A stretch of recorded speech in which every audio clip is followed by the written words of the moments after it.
How to unarchive messages in Google Messages.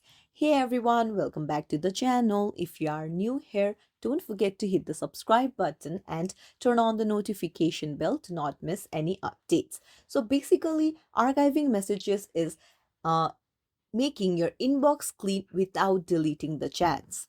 So you can go to the archive folders and then you can unarchive the message anytime you want. So I'll show you how to do it in just few simple steps. Let's get started. Open up your Google Messages. Head over to your profile in the top right corner. Now you can see archived folders, just tap on it and then just press and hold the message that you want to unarchive and then tap on the upward arrow icon, and then that's it. The conversation has been unarchived. So if you found this tutorial helpful, don't forget to like the video and subscribe to our channel for more tips and tricks. Thank you for watching.